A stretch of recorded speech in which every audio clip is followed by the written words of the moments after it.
สบายดีมื้อนี้มาสำรวจแล้วทางด่วนกิโลเมตร115เนาะไปก็ยุ่งยากพอสมควรช่วงนี้ก็ช่วงยามฝนเนาะทางเที่ยวก็ถือว่าสมควรหลายรถจักร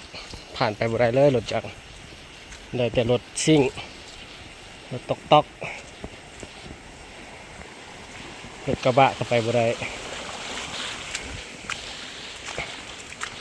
ขี้ตมขี้โพงมด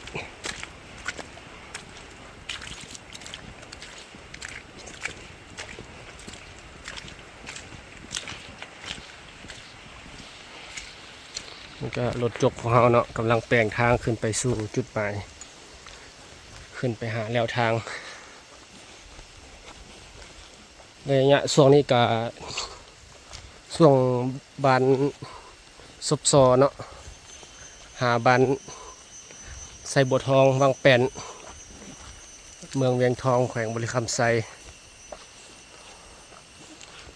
กาทางก็เป็นห่วงไร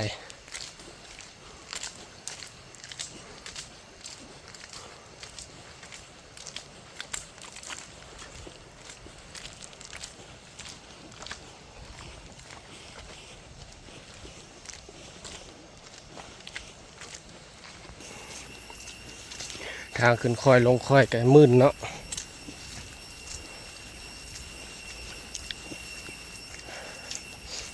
ทางมันเป็นบ่มีคลองน้ำเลยนะ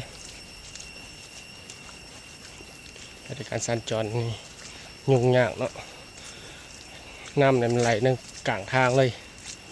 เพราะว่าคลองน้ำแคมทางมันบ่มีแล้วเนาะฝนแห้งในการสอดเจือนออกเบิด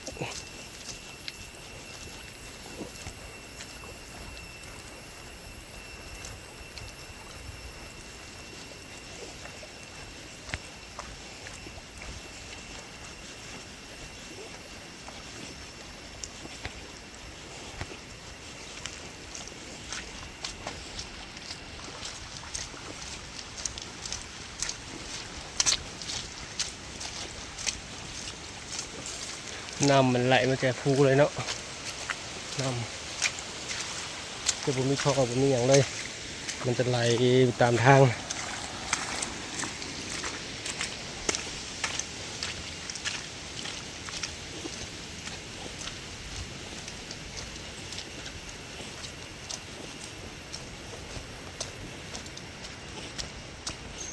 กับทีมงานก็ย่างมาประมาณ2 กิโลถือว่าใส่ให้งานพอสมควรเนาะมื้อนี้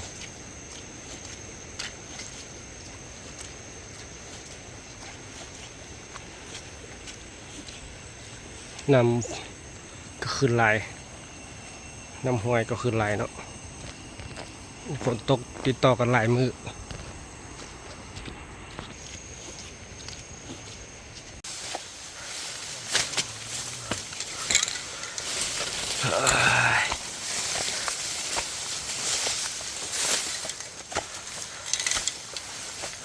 กันเนาะ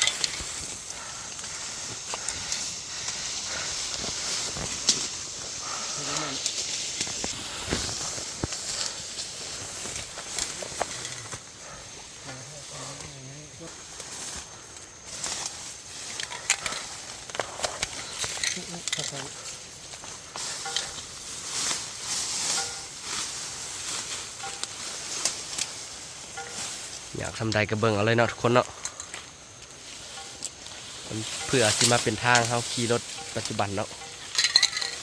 ในเวลาหลายปีเติบเนาะ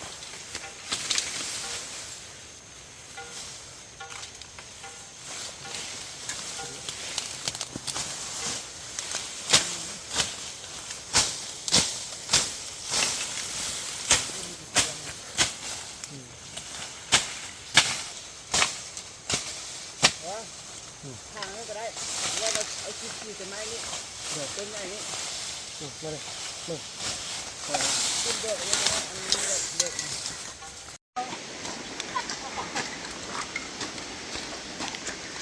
ตากฝนเนาะมื้อนี้ทีมงาน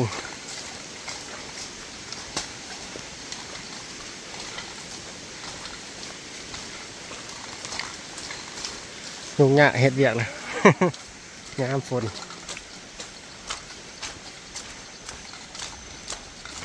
ลำบากหลาย